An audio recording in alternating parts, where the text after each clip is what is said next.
제가 예전에 이제 초창기 때, 한 20년쯤 될 때구나. 포도나무 교회 와가지고, 오이코스 리더가 돼가지고, 어떤 가정을 섬기는데, 뭐, 그 가정에 남편분이 교회를 잘 안 나오셨어요. 그래, 이제, 옛날에는 잘 다니셨는데, 교회에 무슨 상처를 받으셔가지고, 잘 안 나오시는데, 집에서 혼자 성경을 연구하시는 거예요. 나한테 막 강의도 하고 그러시더라고요. 그, 근데 성경을 숫자로 푼다. 뭐 이런 것들. 그래서 원래 그 알파벳에 숫자가 하나씩 들어가 있어요. 우리처럼 가나다라에 이제 숫자가 하나씩 있는 셈이죠. 네, 이제 히브리어 그 글자마다 숫자가 하나씩 이렇게 어, 대칭되는 숫자들이 있는데 그런 걸 가지고 이제 성경에 나와 있는 것들을 이제 대칭시켜 가지고 뭐 뜻을 뭐 밝히고 뭐 이런 것도 뭐 어떤 것들은 제법 그럴듯해요. 그래가지고 뭐 그렇게 뭐 이상하게 뭐 의미를 만들어내고 이러지는 않는데 뭐 대단하지도 않았습니다. 그 그렇게 어렵게 풀어낸 것들이 대단하지도 않았는데 이제 그분처럼 풀려면 골치 아파요. 훈련을 많이 해야 되고 그리고 또 그게 다 맞지도 않고 그리고 그런 식으로 푸는 게 맞지도 않기 때문에 그분은 이제 세상에 있는 모든 목사들이 무식해가지고 성경을 잘 모른다고 이렇게 생각하는 거예요. 이래 숫자로 이렇게 탁 풀어야 되는데 이 하나님이 진정한 이 하나님의 뜻은 이 성경 안에서 숫자로 다 넣어가지고 이 바보들이 모르도록 이렇게 만들었다고 이렇게 갈 때마다 괴로웠습니다. 제가 강의를 한 10번 들은 것 같거든요. 안 듣고 싶은데 갈 때마다 똑같은 말을 10번씩이나 들어야 되기 때문에 엄청 힘들었었습니다. 이 성경이 우리에게 하나님의 비밀을 알려주는 거는 맞는데 이거 간혹 어떤 것들은 저번 시간에 조금 얘기했지만 요한계시록 같은 경우에는 모든 사람이 다 쳐다보기는 좀 곤란한 부분이 있어요. 믿는 자들 안에서 공유하면 좋은데 믿지 않는 사람들까지 이런 부분들이 공유되지 않도록 약간의 믿는 자들끼리 통용되는 그런 단어로 쓰여진 것들은 조금 있죠. 이제 우리끼리 쓸 수 있는 말들이 있잖아요.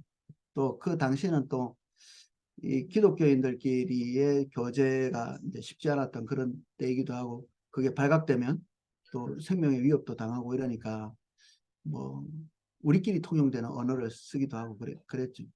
뭐 그런 경우에 아주 소수의 조그마한 부분을 빼놓고는 대체적인 경우에는 하나님께서 보편적인 모든 사람들이 듣고 이해할 수 있는 언어로 쓰여진 거죠, 성경이.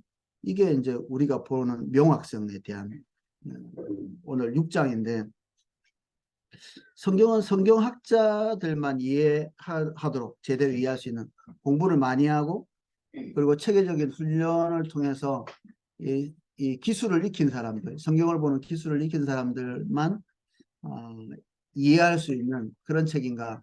성경이 어렵다고 들은 분들이 많으세요? 쉽다고 들은 분이 많으세요?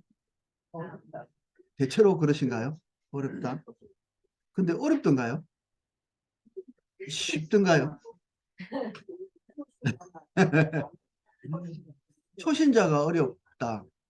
근데 나 처음에 별로 안 어렵더라고요. 안 어렵어.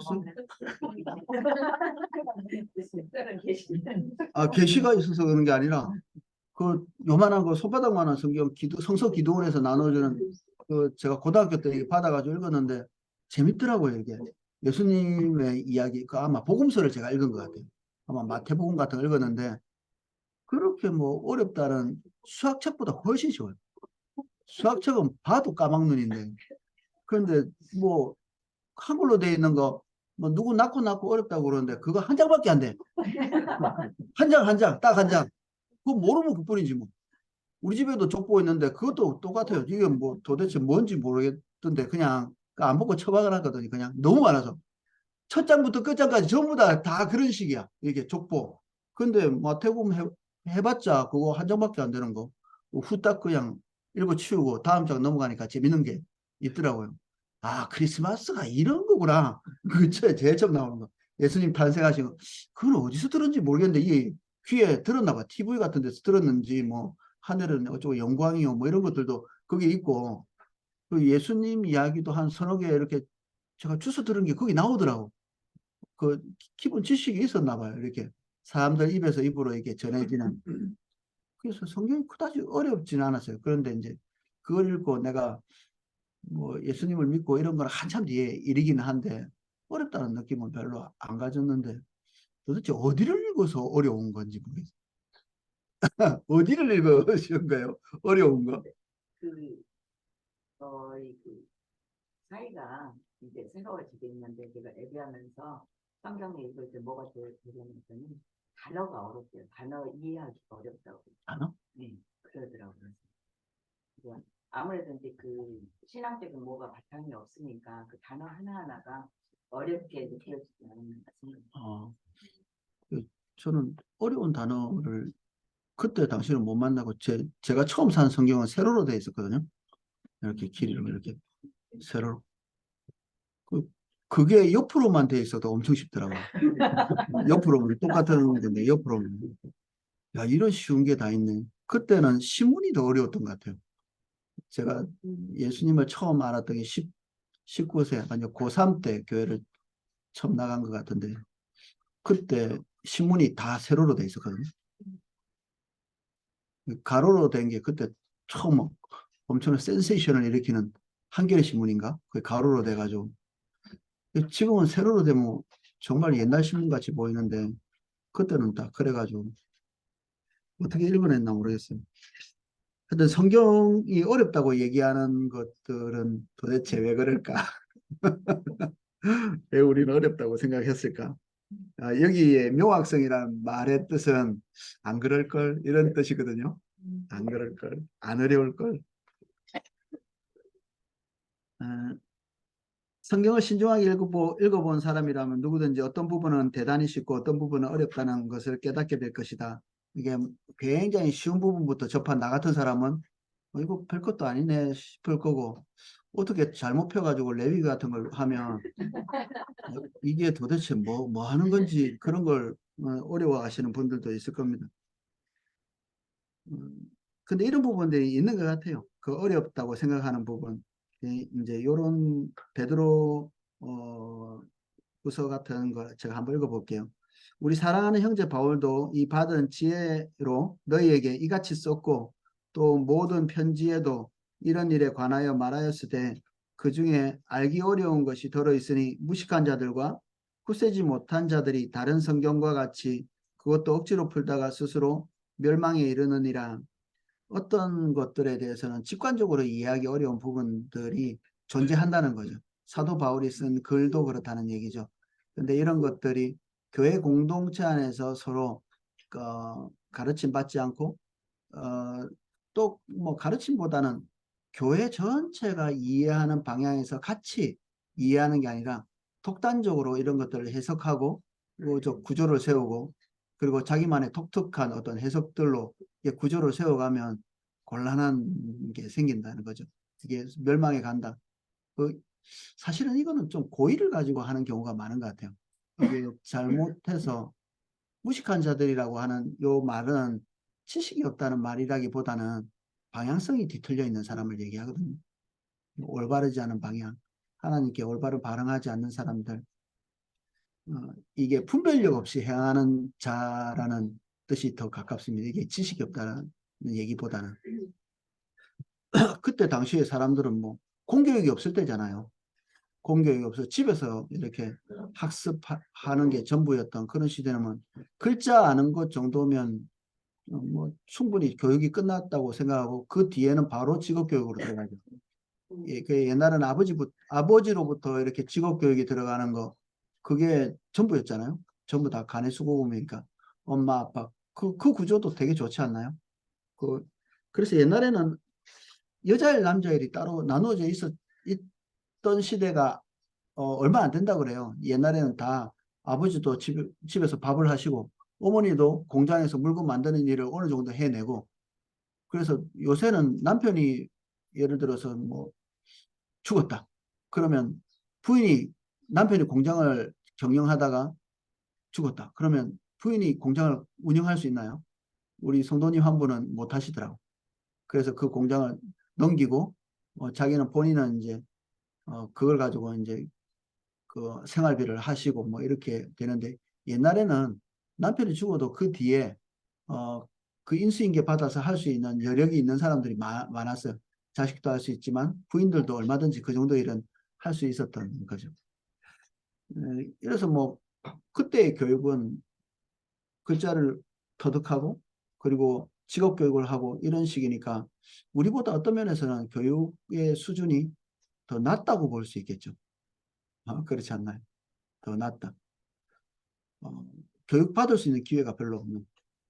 독일에서 뭐 거의 20세기 가까이 와서야 이제 공교육 같은 것들이 생겨가지고 그 국가의 필요 때문에 직장도 다녀야 되고 그리고 군대도 만들어야 되고 이런 목적들 때문에 이제 아이들의 막내들 이제 대를 이을 사람들은 다 집에 있고 집안에서 별로 안 중요한 사람들 한 명씩 차출해가지고 공격을 시켜가지고 그래서 독일이 그거를 바탕으로 해서 1차 대전도 일으키고 2차 대전도 일으키고 뭐 그렇게 했었어요. 그 남들보다 좀 앞서간 거죠. 근데 그게 괜찮으니까 오늘날 모든 나라들이 그런 식의 교육들을 이제 시키는 거죠. 우리나라도 공교육들을 시키는 이유가 그 국민들의 국익을 위해서 한다기보다는 국가 유지에 도움이 되기 때문에 하는 거죠.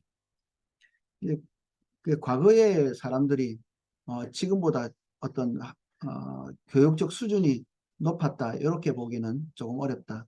일부 그런 사람도 있을 수 있겠지만 보편적인 어, 관점에서 볼 때는 전혀 그렇지 않은 거죠.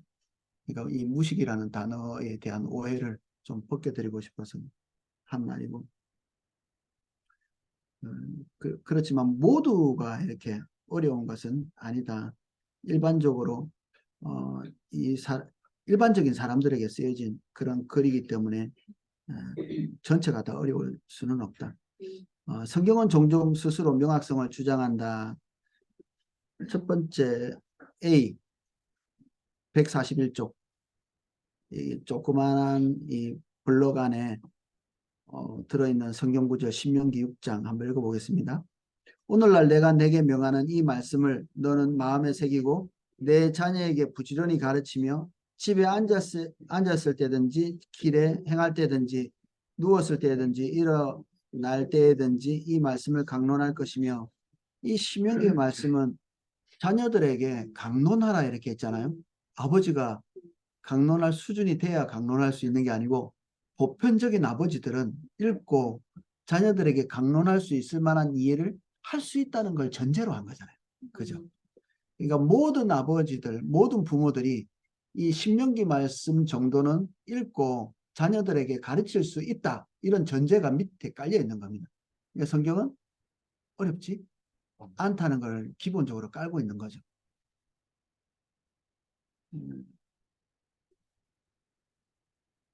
시편 1편 같은 경우에 우리 웬만하면 다 외우는 성경이잖아요. 여기에 보면 복 있는 자에 대한 정의를 이렇게 저렇게 하면서 율법을 쥐하로 묵상하는 자 이렇게 돼 있거든요. 율법을 쥐하로 묵상한다는 건 계속 곱씹으면서 그 뜻을 상고하고 기억하고 또는 암송도 하고 그리고 그것에 대한 하나님의 그 메시지들을 깊이 있게 이해하려고 하는 거죠. 그러면 묵상은 이해가 안 되는 것들을 계속 하는 게 아니라 기본적으로 이해를 할 수 있는 상황에서 계속 생각하는 거죠. 그러니까 성경을 묵상한다는 것은 모든 성도가 다 해야 될 일인데 성경을 묵상하라고 명령해 놓고 이해 안 될 거를 묵상하라고 이렇게 하면 그러면 성경이 잘못된 거를 말하는 거잖아요. 우리 집안은 다 불교를 믿었어요. 그래서 제가 고2 때는 생활불교부였어요. 서클 활동을 이렇게 했는데 거기는 제일 먼저 들어가면 참불가하고 뭐 그런 거 배우거든요. 불교도 찬송과 비슷하게 참불가에 있어요. 지금도 조금 기억나요. 둥글고 높은 빛은 하늘에 닿고 이게 뭐 부처의 뭐죠. 그런데 반자신경을 외우는데 뭔 뜻인지도 모르고 그냥 외웠어요. 그 조금 기억날 것 같아요. 그런데 안 할게요. 나중에 이제 그 담당 선생님이 조금 이렇게 가르쳐 줬는데 그 뭐 사리자라는 그 불교 제자에게 뭔가 이렇게 뭔가를 전수해 주는 그런 내용이에요. 근데 그거 알고 외우는 사람 별로 없을걸요. 그 불교도들도 특별히 마음 먹고 내가 좀 무슨 뜻인지 좀 알아봐야 되겠다고 하는 사람은 뭐 알아볼 수는 있겠지만 그거 우리 고모님 같은 경우에도 금강경을 통째로 다 외웠어요. 이게 금강경이 되게 길거든요. 그거 외우려면 그 쉬운 일이 아닌데 아침마다 제가 그 고모집에서 한 1년 정도 신세를 지고 있었거든요. 그 직장이 굉장히 가까이 있어가지고 거기서 이제 먹고 자고 하면서 그래서 내가 아침마다 이제 큐티하고 찬송하고 이러니까 평소에 열심히 안 하던 분이 갑자기 자기 방에서 새벽부터 일어나가지고 네, 나는 성경 큐티하는 시간에 불경 외우시고 열심을 내고 그러시더라고. 저하고 이제 대항하려고 하시는 것 같았어요. 그래서 저한테 더 잘해주시더라고요. 불교의 자비를 베풀기 위해서 더욱 잘해주시는. 좋았습니다.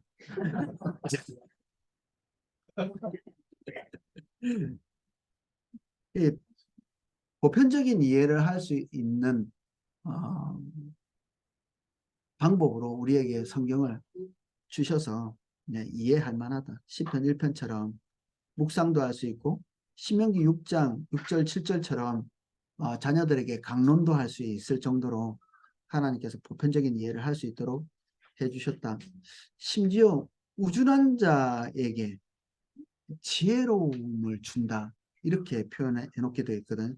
19장 7절에 무식해서 모르는 게 아니라 무식하고 우준하다는 말이 떻게 분별력 있게 판단해야 될지를 모르는 사람도 성경을 읽다 보면 어떤 판단을 해야 될지를 알게 된다는 얘기죠. 헷갈리는데 어떻게 해야 되지? 뭐 대충 알아서 옆에 말 주워 듣고 판단을 안 해도 되게 성경의 명료한 지혜의 말씀을 계속해서 읽고 묵상하고 강론을 받을 때 명철을 주시는 거죠. 하나님께서. 그래서 오히려 무지해서 모르는 게 아니라 무지해도 읽고 묵상하고 배우면 이게 명철해지는 거죠.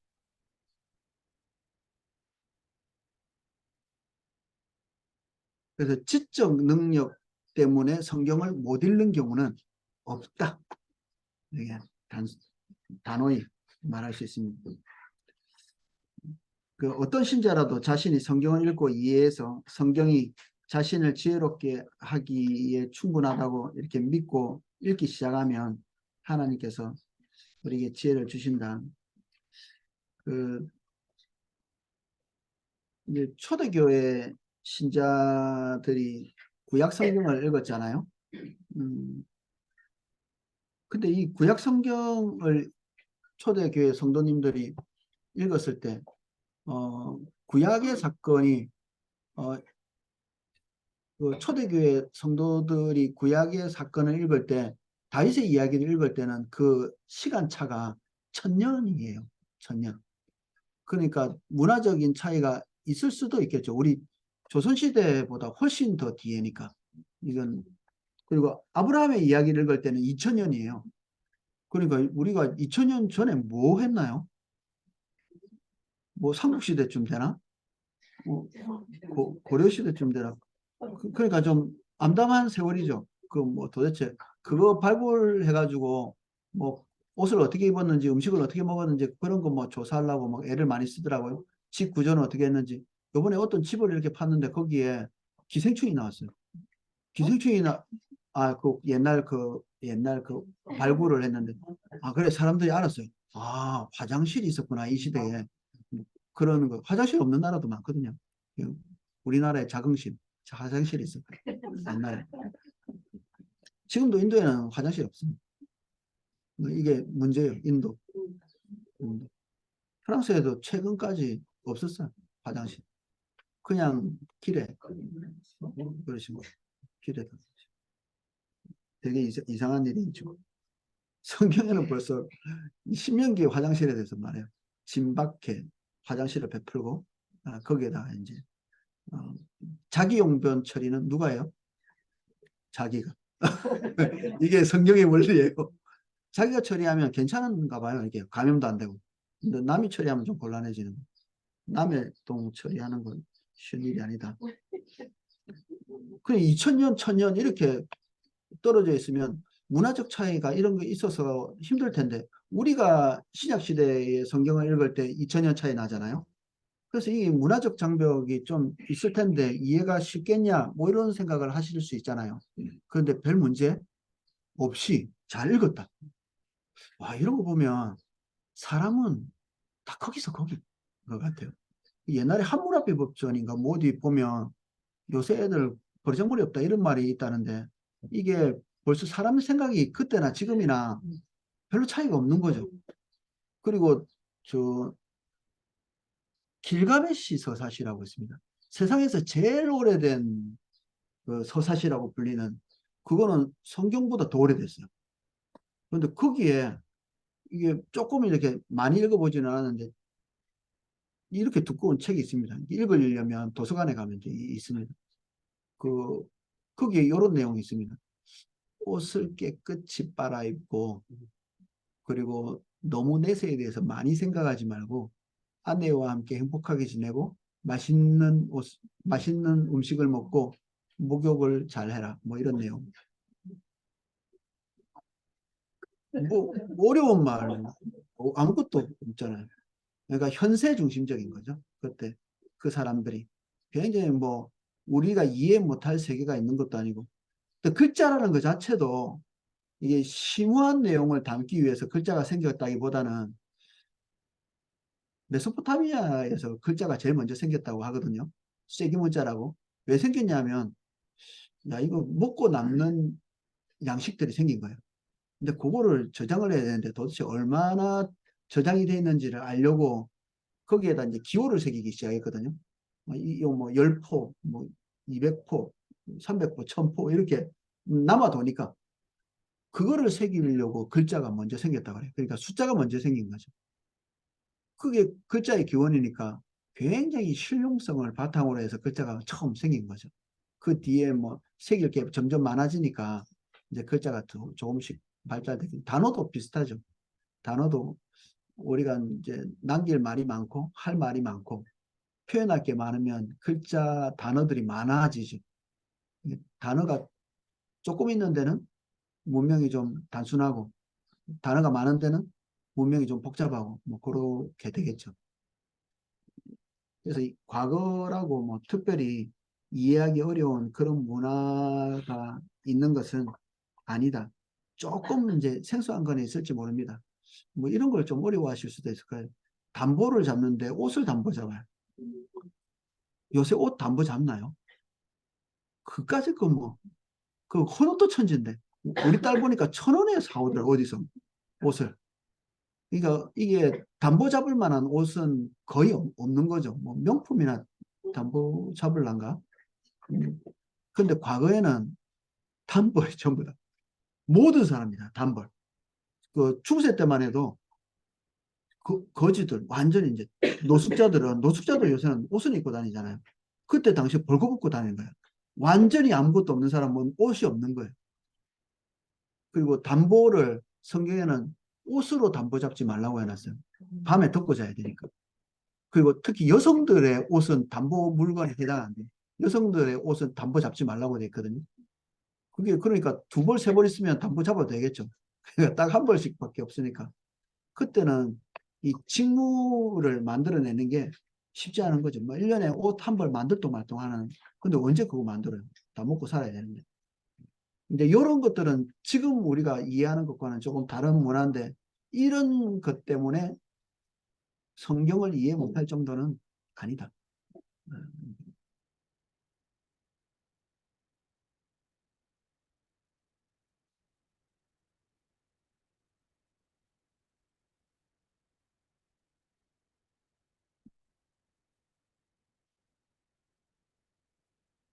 신약에서 이제 어, 예수님께서 제자들에게 가끔 그런 말씀하시죠. 너희가 하나님의 말씀을 잘 깨닫지 못한다.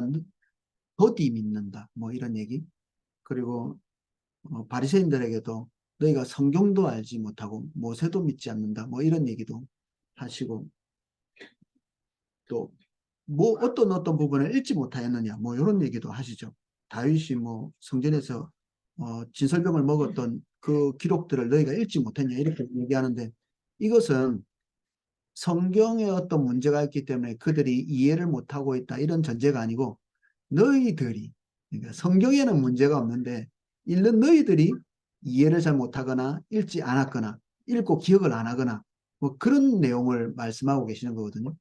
예수님께서 성경에 대해서 부정확하다든지 뭔가 문제가 있다든지 미흡하다든지 그리고 이해 못할 부분이 있다든지 이런 것들을 얘기를 안 하셨어요. 그러니까 성경에 불확실한 부분들은 없는 셈이 되는 거죠. 그러면 성경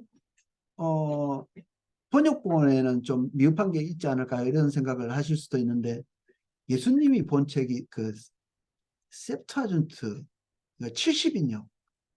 그 성경으로 다들 이해하거든요. 예수님이 구약 성경을 인용했을 때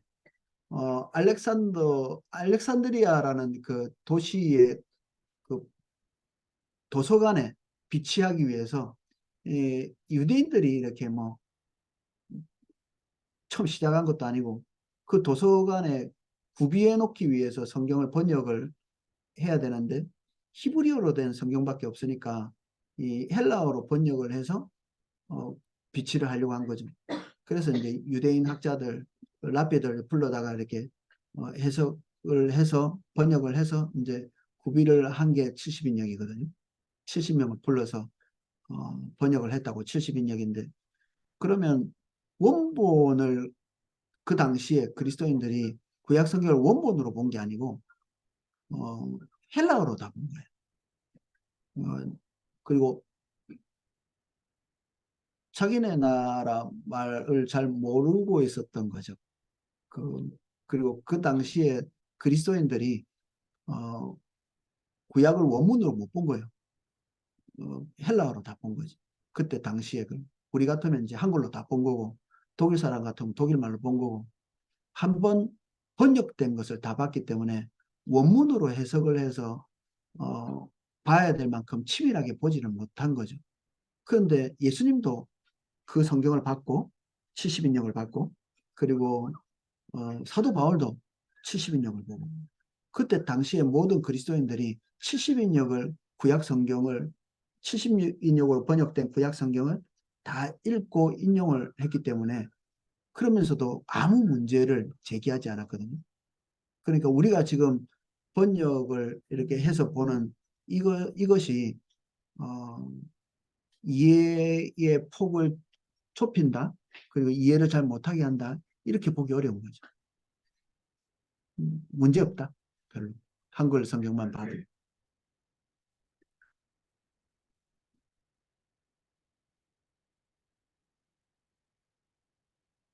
그리고 대부분의 서신들, 신약에 보면은 서신들이 누구를 대상으로 해서 쓰여졌냐면 디모데 전후서, 디도서 정도 빼놓고는 전체가 다 일반 성도님들에게 보낸 거예요. 일반 성도님들. 신학자에게 보낸 것도 아니고 목회자에게 보낸 것도 아니고 당연히 목회자도 읽어야 되겠지만 그 주 대상들이 일반 예수 믿는 성도들에게 보낸 성경이기 때문에 그 사람들에게 보내는데 뭘 그렇게 어렵게 보냈겠어요? 아주 상식적으로 이해할 수 있을 만큼의 내용들을 써서 보낸 거죠. 대부분이 다. 그 디모데 전후서는 목회자에게 보낸 건데 근데 일반 성도님이 봐서 뭐 그걸 뭐 어려워서 못 볼 만큼의 그런 내용은 아닙니다. 이제 지침 자체가 교회를 유지하고 다스리고 하는데 필요한 그런 정도의 내용이 들어가 있기 때문에 목회서신이지 특별히 어렵게 썼기 때문에 목회서신은 아닌 거죠. 그러니까 전체가 다 봐도 이해할 만한 내용들이다. 그런 내용입니다. 그래서 성경을 읽기 위해서 특별한 어떤 과정을 거쳐야 되는 것만은 아니다. 누구나 다 납득하고 이해할 수 있는 것이 성경이다. 그래서 그런 서신들을 보내면 모든 성도님들이 교회와 교회끼리 서로 돌려 읽었죠. 또는 카피하기도 하고 카피해서 자기들에게 남겨놓기도 하고 또 다른 사도 바울의 명령이에요. 이, 저, 음, 라오디게아 교회에서 온 편지를 너희들도 읽고 너희가 읽은 거는 라오디게아 교회로 보내고 이렇게 해서 서로 교차해서 보도록 이렇게 명령하고 있거든요. 편지를 하나밖에 보낼 수 없었겠죠. 근데 그거를 읽고 카피하고 하면서 돌려서 이렇게 봤습니다. 누구나 다 볼 수 있는 내용.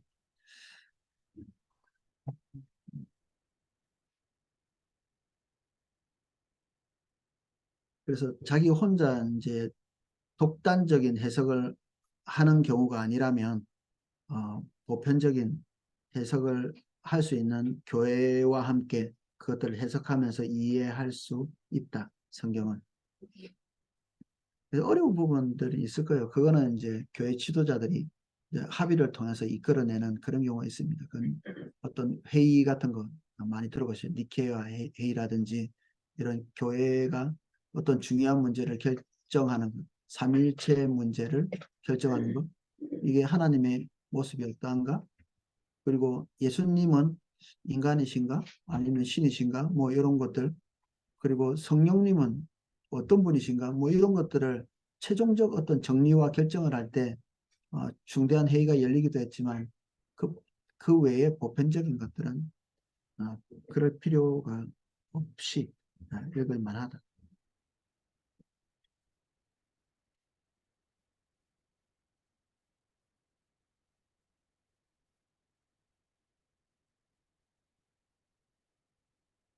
심지어는 이제 1세기 기독교인들은 유대인보다는 유대인이 아닌 경우가 더 많았다고 볼 수 있거든요. 처음에는 이제 예루살렘 교회밖에 없었지만 예루살렘 교회도 사실은 대단히 많은 숫자가 유대인이긴 유대인인데 어, 헬라파 유대인들이 많았죠. 헬라파 유대인들은 어, 국내의 문화보다는 국내의 문화를 잃어버린 그런 사람들이 훨씬 더 많거든요. 그리고 그 이후에 안디옥 교회는 이방인 교회였고 거기서부터 개척된 모든 교회들은 완벽히 이방인들의 교회였고 이 이방인들의 교회라는 말에 안에 들어있는 중요한 전제가 뭐냐면 구약 성경에 대한 이해가 없는 거예요. 구약 성경에 대한 유대인들이 가지고 있는 보편적인 종교성 자체가 아예 없는 거죠. 하나님의 존재도 모르는 그런 사람들이 하나님의 세계로 이제 들어온 거죠. 그런 교회는. 로마서 같은 경우에는 완전히 시작이, 어, 아예 유대교적 전통에 대해서 아무것도 모른다는 전제하에서 써놨거든요. 그리고 다른 성경도 그렇고, 히브리서 정도? 히브리서 정도만, 이 사람들은 구약 성경을 읽고 그 안에 있는 내용들을 이해하고 있을 거라고 전제하고 써놓은 책입니다. 그래서 특히 히브리서라고 이렇게 이름을 그렇게 해놓은 이유가 있죠. 히브리 사람에게 딱 포커스를 맞춰서 또 보낸 겁니다. 그 책은. 그래서 그 사람들에게는 어려운 게 아닙니다. 그리고 구약 성경을 조금 이제 한두 번 이제 읽고 이해를 하고 나면 히브리서도 그렇게 어려운 건 아니죠. 이런 인용들이. 그들에게 특별히 필요한 내용만 섞어서 이렇게 전해졌는데 사실은 히브리서에 있는 내용들은 다른 성경에도 또 똑같이 있습니다. 이렇게. 다른 사람에게는 문제될 것이 별로 없는데 특별히 유대인에게 예수님은 좀 문제될 것들이 있었죠. 음, 그래서 그들에게 어떻게 구약 성경에서 예언하고 있는 그분이 예수님인지 왜 예수님이어야 되는지 그리고 우리가 예수님이 갑자기 뭐 우리 어린 사람들이 갑툭튀라는 말 갑자기 툭 튀어나온 예수님이 갑툭튀가 아니시거든요. 유대인들이 알아야 될 거는 그런 거죠. 이미 과거에서부터 예언자로부터 계속해서 보낼 것이다, 올 것이다라고 예언한 바로 그분 예수님이라는 거죠. 갑자기 나온 분이 아니라. 그거를 설명하는 게 히브리서입니다. 근데 그 히브리서 정도를 제외하고는 어, 심지어 종교적인 그 기반, 백그라운드도 없는 사람들에게 쓰여진 글이 신약성경입니다. 그러니까 우리하고 뭐 다른 입장이 아니라는 얘기입니다. 우리. 그러니까 얼마든지 이해를 할 수 있다. 우리도.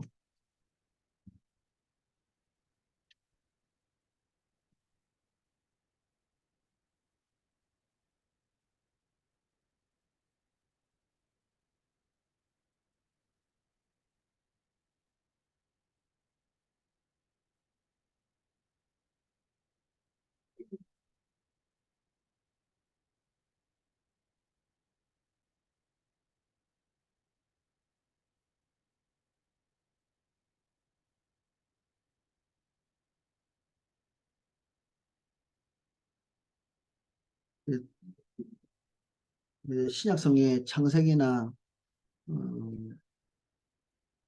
시편 이런 것들을 이제 초대교회 성도들이 읽었다면 이해를 충분히 할 수 있을 거라는 전제로 교훈을 남기기도 했거든요. 로마서 같은 경우는 초대교회의 성도들한테 이제 이런 교훈을 하는 거죠. 너희들이 민수기에 나오는 내용, 그들이 우상 숭배하고 이렇게 하다가 재앙을 당한 것 너희들 기억하지? 너희들은 그렇게 하지 마. 이렇게 교훈을 했다면 초대교회 성도들이 이 민수기의 내용이나 그리고 출애굽기의 내용을 읽으면서 그 내용을 이해하고 납득했다는 걸 전제로 해서 교훈을 하고 있는 거죠. 그러니까 뭐 구약 성경에 대한 충분한 이해, 읽은 사람들은 이해를 하고 있을 거라고 전제를 하고 뭔가를 가르치고 있는 것이고, 뭐 창세기와 시편도 마찬가지입니다. 창세기와 시편의 내용을 전제로 두고 할례에 대해서 설명도 하고 있거든요. 너희들이 할례에 대해서 알고 있는데 이런 경우가 있고, 그래서 할례는 표면적인 것이 아니라 그 내적인 할례가 올바른 것이라는 것을 이렇게 설명을 할 때 그들이 창세기에 있는 내용들을 충분히 읽고 숙지할 만하다 이렇게 판단하고 그냥 그 별다른 어려움 없이 할례에 대한 교훈을 설명하고 있는 것으로 볼 때 성도들이 창세기 정도 읽고 이해할 수 있다. 시편 정도 읽고 이해할 수 있다는 전제하에서 이런 가르침을 하고 있습니다. 그래서 B 이제 144쪽 이렇게 넘어가면 결국 이게 이제 일단 지적인 문제도 아니고 문화적인 문제도 아니고 시간적인 문제도 아니고 목사들이 해야 될 중요한 설교의 포인트 중에 하나가 그거거든요. 이 약간의 시간차가 있잖아요. 이런 것들을 극복하도록 해주고 그리고 문화적인 약간의 이제 다른 것들을 극복할 수 있도록 도와드리는 건데 그래서 이게 그렇게 큰 뭐 성경을 이해하는데 큰 문제 장벽은 되지 못한다.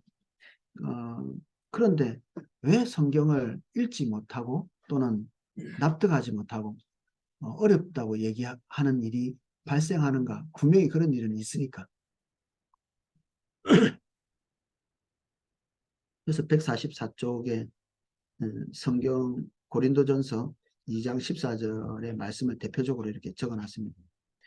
육에 속한 사람은 하나님의 성령의 일을 받지 아니하나니 저에게는 미련하게 보임이요 또 깨닫지도 못하나니 이런 일은 영적으로라야 분별함이라. 이런 문제들이 영적인 문제다 이렇게 얘기했죠. 영적인 문제라고 얘기하면 기도를 많이 안 해서 그런가 뭐 이런 생각을 할 수도 있는데 중심의 문제입니다. 우리 생각이 하나님의 뜻을 알고자 하거나 구원을 얻고자 하거나 나의 죄 문제에 대해서 해결하고자 하거나 이런 태도와 자세로 가는 게 아니라 다른 목적 또는 올바르지 않은 태도 이런 것으로 접근하고자 할 때 성경이 닫혀버리는 이게 너무 신기해요. 이게 아는 것도 감사한 일인데 모르는 것도 되게 신기해요. 어떻게 이게 몰라지지? 어제 연예인 부부를 이렇게 같이 만났었거든요. 근데 연예인을 처음 봐가지고 좀 안 설렜습니다. 그건 다 사람이다. 만나서 같이 얘기를 이렇게 하는데 만나자마자 너무 잘 소통이 되더라고요. 그 약간 어려운 문제일 수도 있는데 우리가 같이 이제 크리스마스 이렇게 공연하는 우리 황바울 감면 그 두 분 이제 만나가지고 우리가 사실 이런 주제를 가지고 크리스마스를 준비하려고 한다 이렇게 하는데 그 사람들하고 나하고 그리고 같이 준비하는 사람하고 마음이 탁 이렇게 일치가 되더라고. 이렇게 해야 되지 않겠어? 하는데 네 맞아요 그렇게 해야 돼요. 또 그 전체 기획하는 사람도 그렇게 해야 돼요. 마음이 서로 짠 것처럼. 그래서 기획하는 사람이 나하고 이렇게 황바울 그 형제하고 같이 이야기하는 걸 보고 와 내가 생각했던 그거를 둘이서 얘기하고 계시는군요 이러더라고요. 그러니까 영적인 어떤 일을 할 때 서로 소통하기 전인데도 이미 다 이제 하나님께서 말씀해 놓으신 부분들이 있어서 이 믿는 자들 세계 안에서는 이런 게 작동을 하고 있는 거죠, 지금. 하나님의 성령께서 우리가 같은 마음, 같은 이해를 가질 수 있도록 하시는 십자가의 도가 멸망하는 자들에게는 미련한 것이요 구원받는 우리에게는 하나님의 능력이라. 어떤 사람에게는 능력이 되고 어떤 사람에게는 미련한 것으로 비춰지는, 누구에게 미련하고 누구에게는 이게 하나님의 지혜로 보이는가. 이 딱 두 부류죠. 누가 누구라고 지적하기는 어렵지만 두 부류로 딱 나누어지는 겁니다. 영적인 것도 마찬가지로 두 부류로 딱 나누어지는 거죠.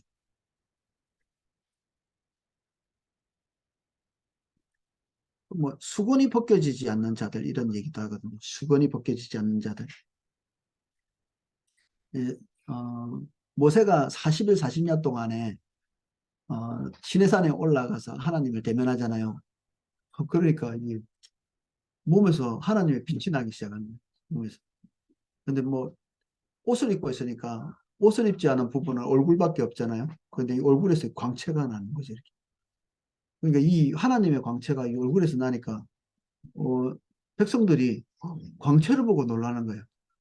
근데 그 광채는 모세에게서 나는 것이 아니고 하나님을 40일 40년 동안 대면하고 났더니 그분으로부터 이렇게 묻어난 거죠. 이 광채가. 아담과 하와에게는 났을까요? 안 났을까요? 합리적 추론에 의해서 더 많이 났지. 더 많이. 모세는 죄인이고 아담은 죄인도 아니었잖아요. 처음에는.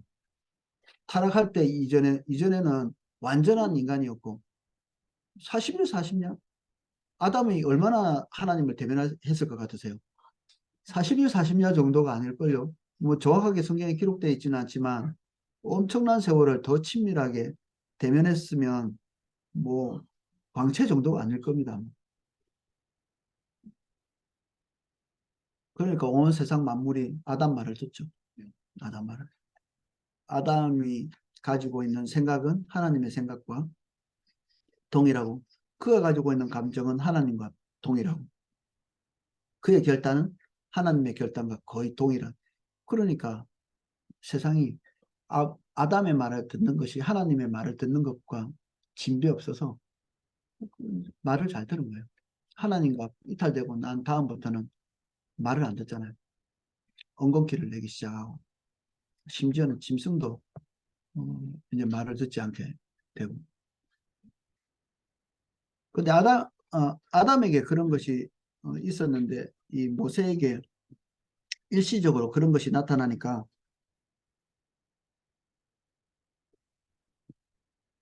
이스라엘 백성들이 그 얼굴빛을 주목하니까 수건을 써버리거든요.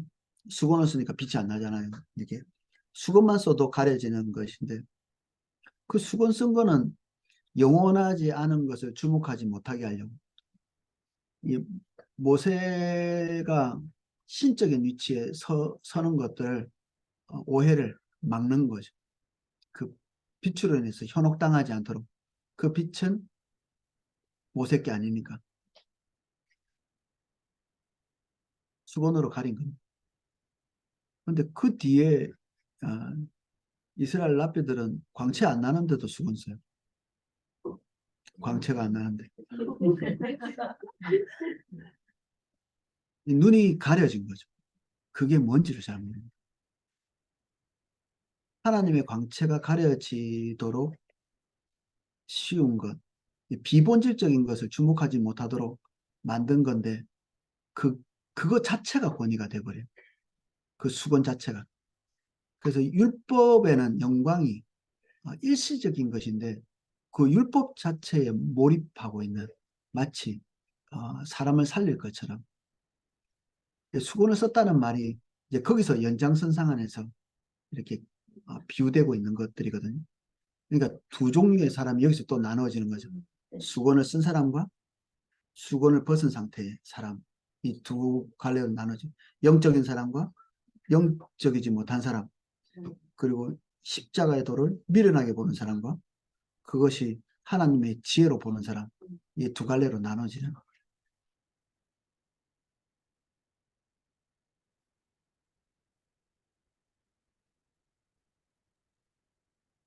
우리는 죄의 문제 때문에 항상 성경에 접근하는데 좀 어, 결핍이 될 수 있습니다.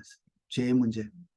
우리가 가지고 있는 지성이나 판단력 이것들은 죄의 영향을 받게 돼 있거든요.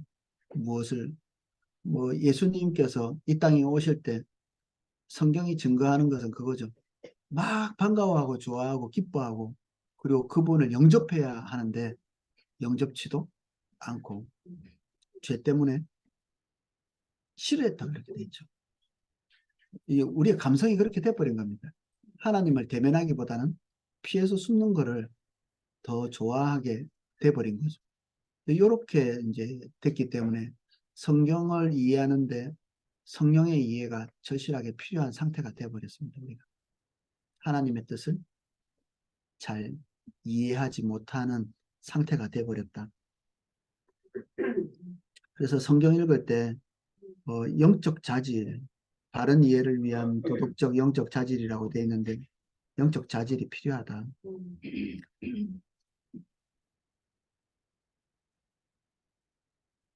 또 다른 히브리서인가요? 단단한 음식은 장성한 자의 것이니 그들은 지각을 사용함으로 연단을 받아 선악을 분별하는 자들이라. 이 지각은 성경을 기반으로 한 지각이죠. 이런 지각을 통해서 어, 선악을 분별한다. 옳고 그런 것을 분별해내는 자기 생각으로 옳고 그런 것을 분별해내는 게 아니라 하나님의 말씀을 통해서 그런 것을 능숙하게 해낼 수 있는 사람이 장성한 자다. 하나님의 말씀에 잘 뿌리 박혀서 그것을 이용해서 선과 악을 분별할 수 있는 사람. 보통은 어떻게 분별하나요? 하나님 말씀대로 안 하고 삘로. 삘. 삘이 중요하니까. 영적인 삘이 너무 중요한. 그래서 항상 좋다 싫다가 너무 중요한 문제죠. 우리는 옳고 그르다 보다는 하나님의 말씀이 뭐라고 말하고 있는지 요거에 우리의 생명이 걸렸다기보다는 우리 감정적인 요소 싫다 좋다 요게 너무 우리를 지배를 많이 하고 있다. 털어내는 게 좋습니다. 이런 것들 털어내려면 기본적으로 붙들 게 있어야 되잖아요. 그게 성경입니다. 성경을 붙드는. 그래서 이제 정리를 한번 해보자면 성경의 명확성이라는 게 도대체 뭔가 지금 우리가 이제 명확성을 하려고 했는데 명확성이 이제 우리 제일 마지막 제줄 144쪽 예, 바로 위에 줄부터 마지막 제줄까지 연결되어 있는 이 정의입니다. 성경의 명확성은 성경의 가르침이 하나님의 도우심을 구하여 순종하기를 원하는 모든 사람에 의해 이해될 수 있도록 성경이 기록됐다. 하나님의 도우심을 구하면서 읽기를 원하는 모든 사람에게 성경은 명료하게 이해될 수 있게 그렇게 기록되었다는 겁니다. 그래서 영적으로 혼미한 것을 제외하고 그리고 하나님을 대적하려고 하는 것을 제외하고 성경을 이해 못할 사람은 없다는 것입니다. 신학교에 가면 예수 안 믿는 교수님들 좀 있거든요. 왜 교수 됐는지 모르겠어요. 똑똑하시겠죠.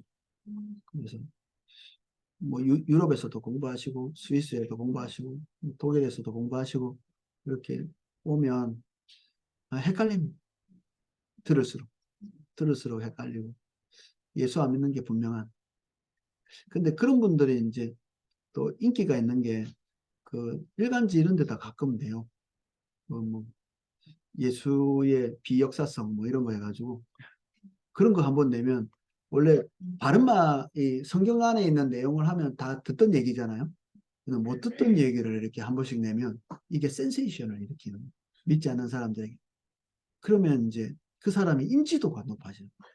우리 국회의원도 아무 사고 안 치는 것보다는 사고라도 많이 쳐가지고 사람들에게 자기 이름을 뭐 세금 횡령 뭐 이런 거 했다든지 뭐 이래가지고 이름이 한 일주일씩 계속 이게 떠들다가 감옥도 갔다 왔다가 이렇게 하면 한 2, 3년 흐르고 난 다음에 그 사람이 이름이 사람들이 잘 안 안다네요.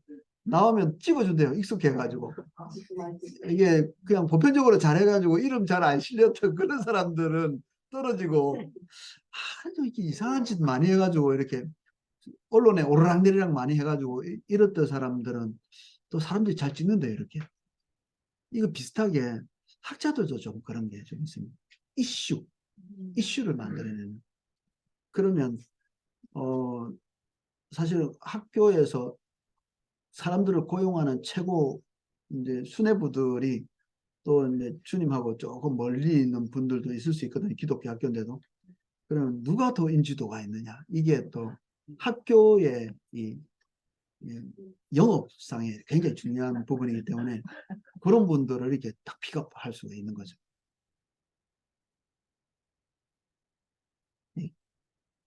학교도 경제적인 부분이 이제 중요하니까 학생들이 많이 와야 되잖아요. 왜 사람들은 성경을 잘못 이해하는가? 이렇게 D번 있습니다. 145.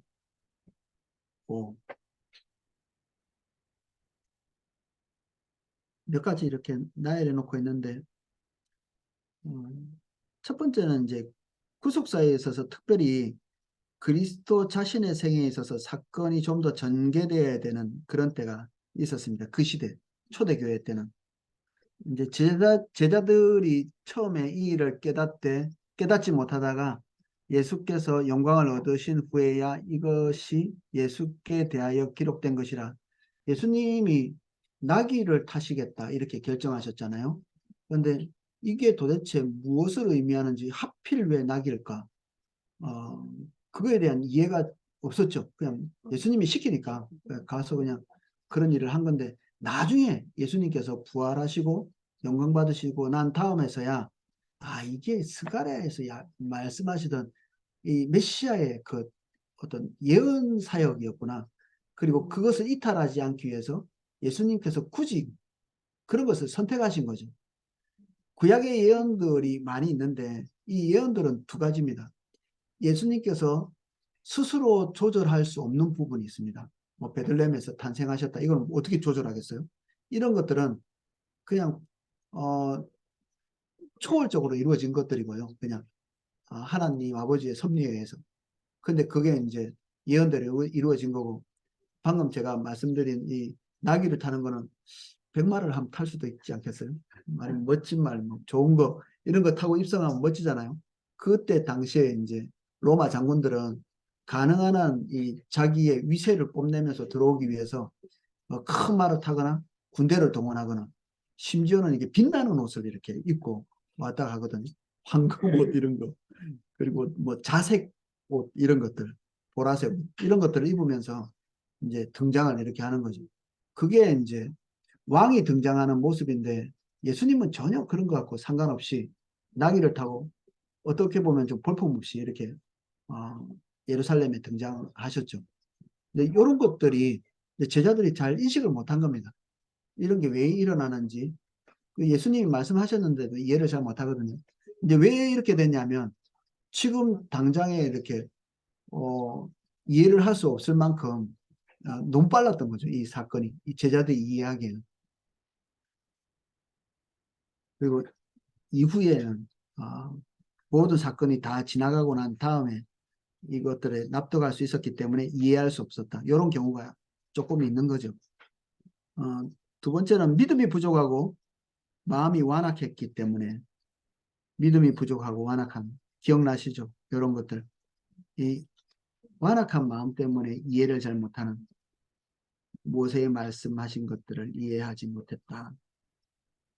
더욱이 초대교회 시대에는 구약의 가르침이나 사도들의 서신의 가르침을 이해하지 못하거나 의견을 모으지 못했던 경우도 몇 번 있었다.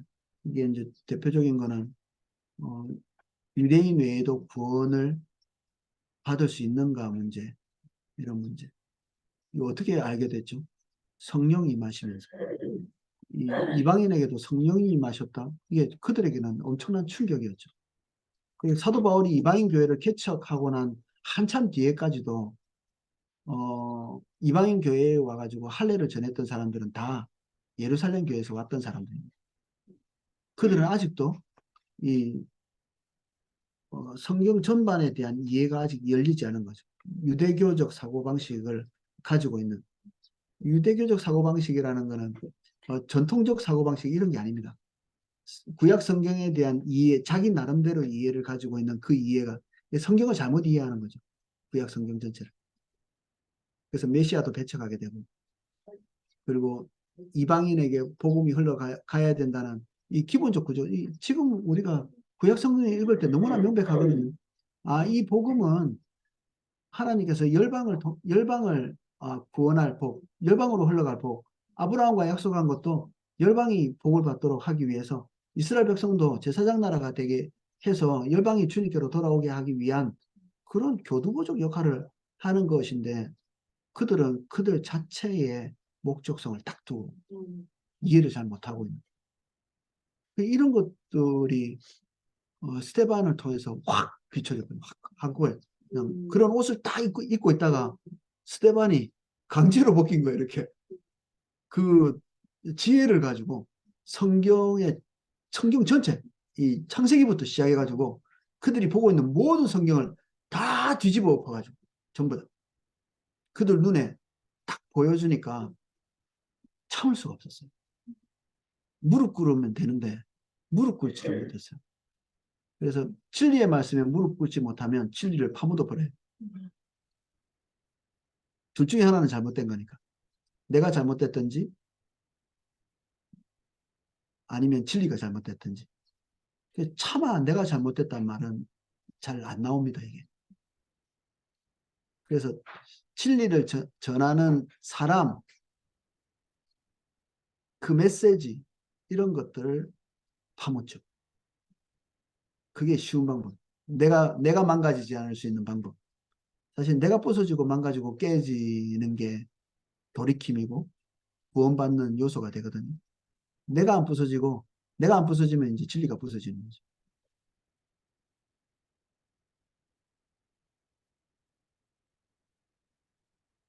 그래서 이제 만약에 이제 성경이 문제가 없다면 이제 중요해지는 것이 성경을 어떻게 볼 건가 하는 게 중요해지면, 그리고 성경을 어떻게 해석할 건가 이런 게 중요해지죠. 그래서 이런 것들은 이제 어, 추경학 이렇게 부르는데, 추경학, 추경신학이라고 부르기도 하고, 이런 것들 이게 주로 좀 잘하는 데가 저기 고신축 교회들 잘합니다.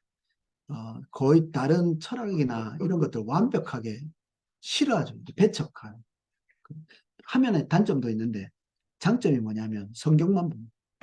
성경 안에서 성경으로 성경을 푸는, 그리고 성경 안에서 하나님께서 말씀하시는 게 뭔가에 골몰하고 집중해서 거기는 뭐 딴 데 안 봅니다. 여기 딱 그 안에서만 테두리 내에서 딱 이렇게 쳐다보기 때문에 어떤 면에서는 안전하기도 하고 어떤 면에서는 이제 우리의 멱살을 좀 잡기도 하고 그런 면이 있습니다. 뭐 참고로 이제 추경신학의 기본 전제들이 있거든요. 성경을 볼 때 그분들이 성경 중심적으로 이렇게 성경을 해석하는 기본 전제, 그래서 성경 안에 있는 모든 내용이 역사적으로 실제했다는 것을 믿는 겁니다.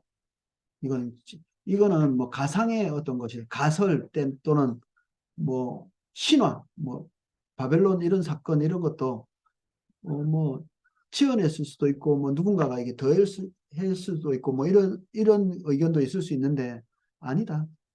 완벽하게 모든 사건들은 노아의 홍수부터 시작해서 바벨탑 사건까지도, 그리고 그때 당시에 한 어떤 사람이 뭐 자기가 상처 입은 걸 통해서 그거를 보복하느라고 두 명의 사람을 살해한 것, 그 람에게 이야기죠. 그런 이런 것들도 다 역사적으로 그대로 있었던 이야기고, 사람이 천년 살고 그런 것들도 다 그대로 있었던 이 얘기다.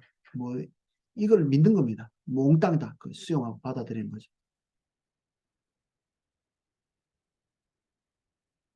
그리고 성경이 우리 삶의 표준이다. 그리고 하나님께서 이 성경을 기록하셨다고 믿는 기본 전제로 받아들이는 거예요. 이게 뭐 우리도 이제 사람에 의해서 쓰여졌지만 기본적인 전제는 하나님께서 그 뒤에서 모든 것을 감동을 주셨다는 기본 전제가 있잖아요. 그런 거를 전제하는 겁니다. 하나님의 개입보다는 사람이나 문화적 산물이다 이렇게 생각할 수도 있거든요. 그러면 이제 주경신학에서는 이탈하는 거죠. 불가지론 이런 게 있습니다. 불가지론을 안 믿습니다. 불가지론은 어떻게 인간이 하나님의 뜻을 이해할 수 있을 것인가, 이해할 수 없다, 또는 내지는 성경을 통해서 우리가 접근할 수 있는 것은 한계가 있다, 뭐 이렇게 생각하는 것, 이게 배격됩니다. 충분히 알 수 있다고 믿기 때문에 성경에 있는 모든 내용들을 하나님께서 우리에게 알려주실 수 있고 우리는 그것을 알 수 있다. 하나님께서 성경을 통해서 당신을 계시하신다 믿는 겁니다. 그렇게 하나님이 굳이 성경을 통해서 하셨어야만 됐나 뭐 그런 얘기 따위는 이게 받아들이지 않는 거죠.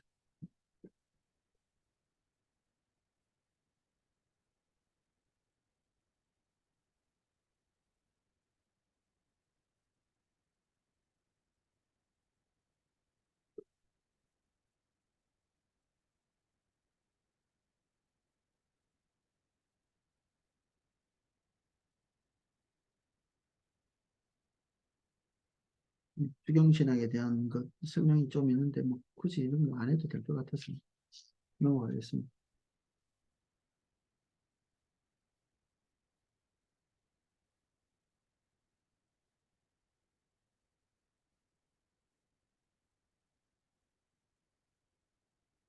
결국 주경신학, 주해, 우리는 이제 주경신학을 통해서 우리가 얻을 수 있는 산물이 주해, 주석 이렇게 부르는 것인데 우리는 이제 어, 성경을 깊이 있게 연구한 사람들이 만들어 놓은 그 산물, 이 주석물들을 통해서 성경을 이해하는 데 도움을 얻죠. 좀 더 깊이 볼 수도 있고 포괄적으로 이해할 수도 있고 결론적으로는 해석의 오류나 불일치 어, 학자들이라도 약간의 이제 이견이 있을 수는 있죠. 이런 의견 저런 의견이 있을 수 있고 예를 들면 뭐 인간의 의지가 앞설 건가 하나님의 주권이 앞설 건가 뭐 이런 문제 성찬은 어떤 식으로 얼마나 자주 할 건가 침례나 세례 어떤 것을 채택해서 해야 올바른 것일까 뭐 이런 내용들 전도는 어떤 방식으로 하는 게 가장 성경적일까 뭐 이런 내용들 그리고 예수님의 오심과 천년왕국은 어느 게 앞일까 어느 게 뒤일까 이런 모습들은 약간의 이견이 있을 수 있는데 성경 안에서 이런 이견들은 제가 옛날에 로렌 커닝햄 그 예수전도단 총재 일대 총재가 로렌 커닝햄인데 그분이 이제 초창기에 이렇게 쓰신 책 안에 그런 내용이 한 줄 딱 눈에 띄더라고요. 전 세계의 모든 그 교단의 그 차이, 그 교리적 차이가 5% 미만, 5% 미만. 이 대부분의 중요한 것들은 다 동의하고 있는 겁니다. 대부분의 중요한 것들. 이게 구원과 별달리 상관없는 어떤 가변적인 것들, 그리고 사이드에 있는 몇 가지 이견들이 있긴 있는데, 그게 5% 미만인데, 그분은 이제 의견은 이런 거죠. 이 5% 미만의 이견 때문에 우리가 형제됨을 포기하겠느냐, 하나됨을 포기하겠느냐. 이 하나됨이라는 가치는 엄청나게 중요한 건데, 이 5% 미만의 다른 면을 가지고 싸우느라고 그때 당시는 이제 서로 이제 막 이렇게 교단에서 다투는 이런 문제 때문에 마음이 굉장히 아픈 상태로 그런 글을 쓰신 건데 이 차이점이 별로 없는 거죠 실제로는 굉장히 어, 눈에 걸면 코에 걸면 코골이고 귀에 걸면 귀골이고 이런 식이 아니란 얘기입니다. 보편적인 진리에 대해서 대부분은 다 동의하고 있고 아주 이제 지역적인 문제들에서 약간의 의견이 있지만 그게 진리의 중대한 문제가 될 수 없는 상태고 그렇지만 연구는 계속 해 나가고 합의는 또 계속 해 나가고 어떤 것이 가장 성경적이고 하나님께서 우리에게 주시고자 하는 구조인지 그걸 밝혀나갈 필요가 있는 거죠. 우리는 한 달에 한 번씩 성찬식을 하는데 매일 해야 되는지 매주 해야 되는지 뭐 우리 코로나 때 우연찮게 이제 카톨릭도 이렇게 방송을 하더라고요. 그때는 이제 코로나니까. 우리는 이제 저는 이제 새벽기도 만들어가지고 새벽기도 이게 경배와 찬양하고 그리고 말씀 전하고 같이 기도하고 그런 방송을 주로 했는데 카톨릭은 성찬식을 하더라고요. 거기서 이렇게 뭐냐 이 밀떡 이렇게 해서 자기 혼자 드시더라고요. 그 포도주 혼자 마시고. 근데 그게 무슨 의미가 있는지 잘 모르겠는데 그분들에게는 이제 그게 엄청나게 중요한 의미를 가지고 있는 모양이죠. 그러니까 성찬식 하는 그 방송을 이 방에서 이렇게 보나 봐요. 이렇게. 왜 하지? 이제 이런 것, 뭐, 이런 의견들 같이 이제 논의하면서 서로 시시비비를 가리기도 하고 싸움도 하겠죠. 그렇게 하면서 접근해 가는 겁니다. 예, 이견을 맞춰가는 거. 그런 노력들은 이미 하고 있고 앞으로도 좀 해야 되고 그렇습니다.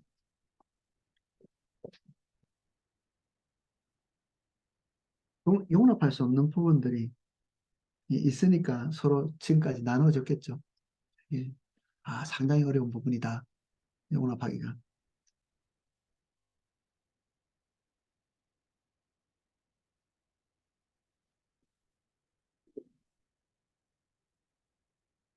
146쪽.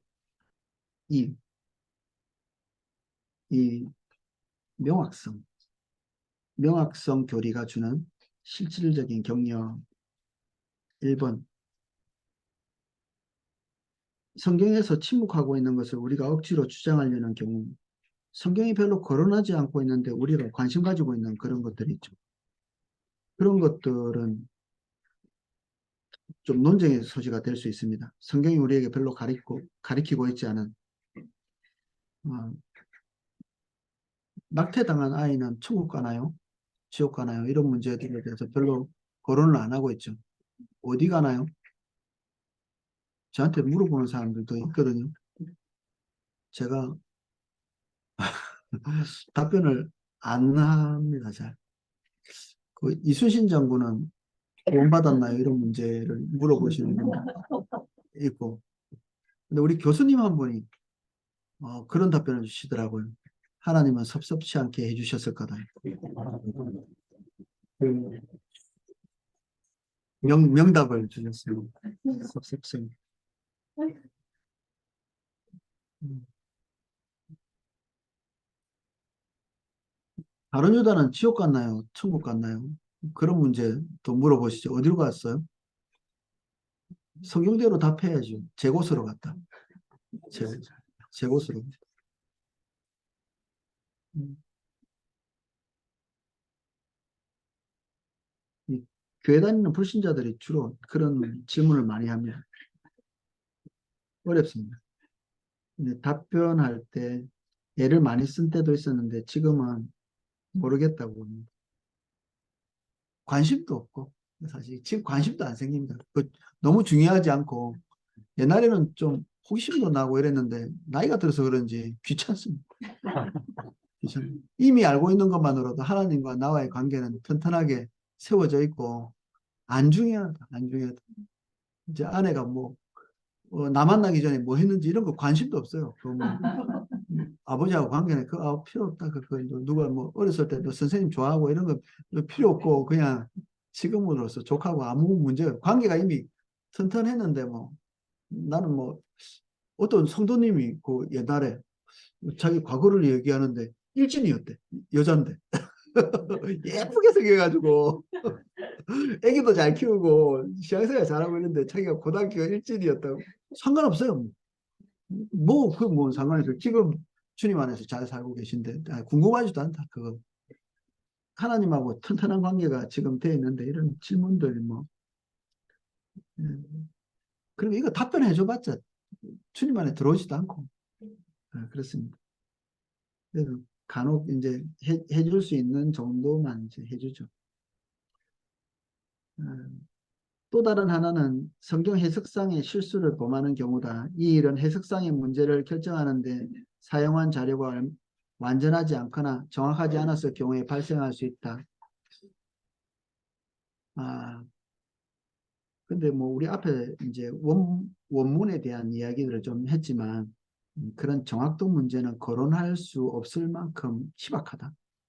예, 교만이나 욕심, 믿음의 부족, 이기심, 그리고 기도하지 못하는 것, 이런 것들이 그런 문제를 발생하게 만드는 주요 원인이 된다.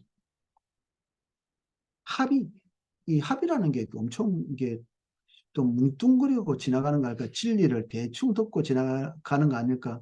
근데 물리학도 합의합니다. 물리학도. 이런 이론 하나 내놔요. 그러면 전 세계 사람들이 실험을 다 하거든요. 근데 실험에 부합하는 것도 있는데 어떨 때는 실험에 부합하지 않는 것들이 있습니다. 이게 뭐지? 전자가 100%다 통과해야 되는데 전자의 일부는 왜 튀어나올까? 이런 것들. 1000개 중에 한두 개가 튀어나오는. 왜 한두 개 튀어나오지? 100%다 통과해서 가야 되는데 왜 그러지? 그러다가 이제 그 러더포드라는 사람이 우리가 지금 알고 있는 그 핵이 가운데 있고 전자가 이렇게 뺑글뺑글 돌고 있는 그런 구조를 보고 그린 게 아닙니다. 그 보고 그린 줄 아셨죠? 안 보입니다. 그게 너무 작아서. 근데 그거를 추론해낸 겁니다. 요런 식으로 돌아가고 있으면 그런 현상이 설명이 되겠다. 그런 거예요. 원래는 그 우리 그 초코칩 쿠키처럼 물질의 가장 작은 단위 원자가 이렇게 안에 핵이 있고 초코칩 쿠키가 박히듯이 그렇게 전자가 박혀 있는 거 아닐까 그렇게 생각했었거든요. 근데 그거는 아무도 본 사람이 없으니까 다른 실험을 통해서 그런 것들을 이제 증명하고 딱 거기에 부합하는 현상이 나타나면 그게 맞다 이렇게 되는 거예요. 근데 그거는 하나는 설명했어. 근데 또 시간이 지나다 보니까 다른 실험을 했더니 그거에 부합하지 않아. 그러면 또 레드포드처럼 그렇게 지금 태양 주위를 이렇게 행성들이 도는 것처럼 그런 구조를 했다가 요새는 또 다른 구조가 나왔습니다. 이게 양자역학에서 그게 또 설명이 안 되는 부분이 있거든요. 본 사람은 아무도 없으되 요거를 합의해서 점점 모든 사람이 동의할 수 있는 구조를 찾아가는 겁니다. 그거를. 모든 학문이 다 그렇고요. 그러면 이제 설명을 잘한 사람에게 노벨상 줍니다. 이 사람이 설명 끝내주게 했어. 그러면 합니다. 근데 한 30년, 40년 돼서 그 의견이 틀렸잖아요.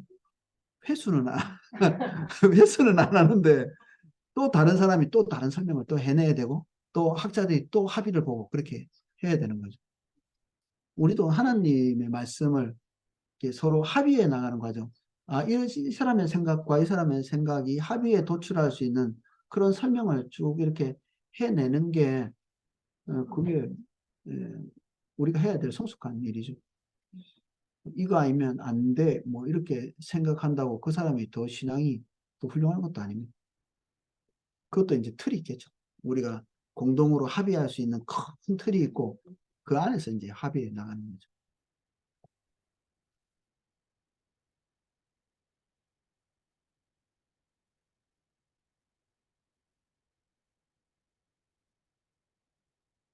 이런 불일치도 우리가 큰 은혜 안에서 다 녹아질 수 있기 때문에 별 큰 문제가 되지 못한다. 음, 그리고 성경 해석이 헬라어, 히브리어 정도 알고 뭐 목사나 성경학자들만 성경을 바로 이해할 수 있는가? 그렇지 않거든요. 제가 그 군에서 이렇게 큐티한 그 일기장을 이렇게 본 적이 있어요. 그 군대가 제가 90년 6월에 군대를 가가지고 그때 이제 큐티를 한 책을 보니까 수준이 있더만요. 그때 지금은 이제 목사가 돼가지고 신학교 다 나왔는데 그때 골머리를 앓으면서 어떤 문제를 타개하기 위해서 하나님 말씀에 집착하고 이렇게 하면서 이렇게 써놨던 이 글들이 어떻게 이렇게 깊이 있게 추석하고 별로 다르지도 않게 이렇게 해놨을까 싶은데 그게 하나님께서 그때 그 문제를 타개할 수 있도록 지혜를 주신 거죠. 추석학자가 아닌데도 여러분들 똑같습니다. 여러분들은 기록을 잘 안 하셔서 모르지만 지금 기록을 해가지고 한 10년 뒤에 보면 되게 기특하게 여기지. 빈틈도 있겠죠. 빈틈도. 막아야 될 부분도 있는데 야 하나님께서 나한테 이렇게 깊이 있는 생각들을 주셨구나. 그런 걸 느끼실 거예요. 이게 우리로부터 깨달았다기보다는 성령께서 그 깨달음을 주셨다는 것을 알면 자기가 자기 걸 걸고 은혜가 되면 자기가 자기 글을 읽는데 뭐 잡복이야 뭐야 이렇게 그렇게 할 필요 없으면 저도 설교해 놓고 제가 이렇게 한참 이렇게 매료되는 경우가 있어요. 와, 설교 너무 잘하신다. 설교하는 사람이 난데 설교를 너무 잘하신다. 은혜가 되는 거죠. 사실은 올라갈 때 생각하지 못했던 것들을 강단에서 말하는 경우도 되게 많거든요. 저런 생각이 어떻게 났지?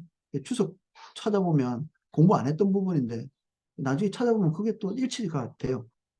이런 것들은 성령께서 내 두뇌하고 상관없이 당신의 백성들에게 자기 뜻을 알리기 위해서 순간적으로 하시는 일. 마틴 로이드 존스 목사님이 그런 얘기를 하더라고요. 설교와 설교자라는 책이 있거든요. 어, 제가 설교에 대해서 본 책이 그거 딱 하나입니다. 시끄러웠군요. 우리 애기들. 애기 소리를 들을 리가 별로 없어가지고. 그분이 그 설교자와 어, 설교를 듣는 자 사이에 성령님이 계신다고 이렇게 그런 표현을 썼더라고요. 설교자는 설교할 뿐이고 듣는 사람은 들을 뿐이고 근데 이 가운데에 있어요. 하나님께서 무슨 일을 하신다는 거예요. 그래 제가 생각할 때는 너무 표현을 기가 막히게 잘하셨다. 사실 올라간 사람이 뭐 대단한 사람도 아니고 듣는 사람이 지혜가 있어서 그거를 적절하게 잘 듣는 것도 아닐 텐데 하나님이 중간에서 뭔가를 하셨구나. 심지어 이런 경우도 있죠. 전달하는 사람의 의도와 전혀 상관없는 것을 듣는 성도가 있어요. 그리고 은혜 받았다고 찾아오시는 게. 근데 마틴 로이드 존슨이 그 케이스를 얘기를 하면서 나는 오늘 부활에 대한 주제를 잘 전달하려고 했는데 성도님은 자기 개인사의 문제를 그 설교를 통해서 해결을 한 그런 경우가 있었다고 이렇게 얘기하더라고요. 그것도 부정은 안 하시는 거예요. 이제 저분이 잘못 들었네 이렇게 할 수도 있는데 그 설교 가운데서 성령께서 그 성도님에게 그걸 얘기하실 수도 있는 거죠. 그러니까 이게 성령님은 항상 우리의 그 성도들과의 교제 사이에서 역사하셔서 하나님의 일을 해가시는 어제 비록 카페에서 같이 얘기를 나눴는데 믿는 자 사이의 교제를 통해서 처음 볼 때부터 되게 기쁘더라고요. 오, 연예인이다. 뭐 이런 마음도 전혀 없고 믿는 자와 믿는 자 사이에서 나눌 수 있는 진짜 형제같이 너무 여동생처럼 불쌍하다. 어떤 문제를 안고 있는 그런 문제가 불쌍하다. 사인받을 생각도 안 했습니다. 그 해결을 해야 될 텐데 고민이 되네. 근데 해결책은 뭐 쉽더라고요. 어떤 처음 예수님 믿는 사람들이 누구나 겪을 수 있는 그런 고민들을 고민하고 계셨기 때문에 몇 가지 말씀드리고 이렇게 왔습니다. 그래서 히브리어, 헬라어 같은 거 몰라도 그리고 히브리어의 숫자를 잘 몰라도 히브리어 알면 재밌긴 합니다. 시편 같은 경우에 웃기는 게 있거든요. 딱 알파벳 숫자대로 딱딱딱딱 이렇게 돼가지고 이렇게 너무 그런 거 알 수 있으면 재밌겠죠. 근데 딱히 몰라도 뭐 10편, 119편 이해하는데 별로 이게 뭐 문제가 생기지는 않습니다. 있으면 재밌겠죠. 와, 이게 알파벳 숫자대로 어떻게 이렇게 딱딱 맞춰가지고 시를 썼지 그런 재미나는 것도 볼 수 있을 텐데 굳이 왜 이렇게 썼을까? 제가 볼 때는 남송하기 쉽게 하려고 그렇게 하지 않았을까 싶기도 하고 그래요. 옛날 우리나라도 좀 그렇지 않은 운을 띄워라 이렇게 해가지고 뭐 한자 한자 이렇게 할 때마다 사행시처럼 이렇게 해나갔잖아요. 근데 10편, 119편 그리고 또 다른 시편의 몇 개가 뭐 운을 띄워라처럼 그런 식으로 써 있어요. 한자 한자 딱 고개 알파벳 맞춰가지고 단어를 선정한 거죠. 우리가 읽을 때는 이제 한글로 읽으면 표현이 잘 안 나죠. 큰 문제는 없다. 재미가 없을 뿐. 그런 숫자의 시비를 숫자에 음. 굉장히 의미를 가지고 막 그게 막 이렇게 맞추려고 하고 예. 신기한 거 본 것 같지만 가지고 근데 우리 요한계시록 같은 경우에는 좀 이제 다분히 어떤 면에서는 조금 숨기려는 의도가 있거든요. 그 믿지 않는 사람들에게 이 내용을 좀 숨기고자 하는 의도가 좀 있는 것 같아요. 그래서 그런 게마트리아라고 하는데 숫자를 가지고 어떤 그 666 같은 이런 숫자들이 가지고 있는 뜻들을 이해를 해야 되는 그런 부분이 조금 있기는 합니다. 근데 그 게마트리아를 이해를 못하면 666이 뭐지? 뭐 컴퓨터인가? 뭐 지금은 컴퓨터 옛날에는 그런 거 가지고 얼마나 많이 얘기했는지 몰라요. 제가 이거 백신 맞을 때 코로나 백신 맞을 때 어떤 형제가 그건 얼마나 막는지 그거 다 666이라고 그래가지고 그 신학교 나왔는데 그 친구도 그렇게 해가지고 그래서 내가 문자 보냈습니다. 666 맞았다.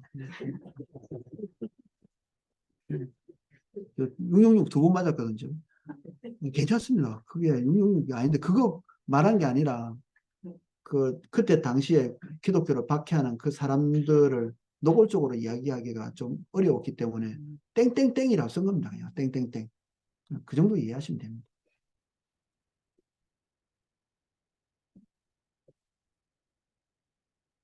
그 친구가 나를 엄청 싫어합니다. 그 마지막 문자가 왔습니다. 내가 진심 어린 조언을 했건만 결국 맞았군. 대가는 지불하게 될 것이다. 대가는 지불 당했습니다. 열나고 막. 우리 손도님이 열난다니까 뭐지 가래는 먹으라. 하나를 먹으니까 대가가 없어졌습니다. 어떻게 그렇게 빨리 없어지지? 먹자마자 열도 뚝 떨어지고 정상으로 돌아오더라고요. 그 정도 대가쯤이에요. 그럼 학자는 필요 없나? 학자. 누구나 다 이해할 수 있고 그러면 학자들은 뭐 하나 월급 받고 쓸데없이 이상한 짓거리나 하는가 없었으면 좋겠다. 그런데 사실 뭐 학자들이 만들어놓은 책들을 우리가 보고 우리가 언제 연구 다 하겠어요? 그런 거 도움 받는 거는 다 학자들이 연구한 거고 그 사람들이 그런 것들을 이제 내용들을 어, 다 세밀하게 조사하고 종합해놓고 이렇게 하니까 우리가 편리하게 보는 거죠. 저도 이제 성경에 옆에 주석 조그맣게 달려 있는 거 그것도 잘 이해 안 되는 거 언뜻 보거든요. 그 찾아보려면 그 시간도 한 오래 걸립니다. 그것도 뭐 이것저것 책 뒤지면 그 내용 나오지만 그거를 이제 미리 연구해가지고 딱 넣어놨기 때문에 어, 우리가 보려고 하는 거의 모든 종류의 신앙의 정보들이 다 연구되어 있다고 보시면 됩니다. 찾으려면 찾을 수 있다. 얼마든지. 이미 다 있다. 그래서 그런 분들의 도움을 우리가 받으면 뭐 시간을 아낄 수 있는 거죠. 우리가 뭐 음식 못 만들어서 외식합니까? 다 그런 분들이 하는 것 좀 도움도 받고 이렇게 하면서 인생이 풍요로워지고 주님과의 관계도 풍요로워지고 그렇죠. 저도 뭐 강의 동영상 이런 거 되게 많이 듣습니다. 어떤 분들이 제가 지리를 잘 몰랐거든요. 성경 지리를. 근데 김모세인가? 그런 분이 성경 지리만 그렇게 살고 오신 분이에요. 거기서. 그래서 뭐 엄청 잘 하시더만요. 그래서 제가 그 동영상 들으면서 도움을 되게 많이 받았습니다. 뭐 지금 또 다 까먹었지만 이래서 이런 성경에 이런 부분을 말해놨 거구나. 그래서 이게 이런 표현들을 쓴 거구나. 그런 것들을 잘 알겠더라고요. 근데 제가 연구하려고 이스라엘 갈 수는 없잖아요. 갔다가 체험한 사람이 연구해 놓은 거 이제 손쉽게 떠먹는 거죠. 손쉽게. 두 번째, 성경의 가르침에 새로운 분야를 개척할 수 있다.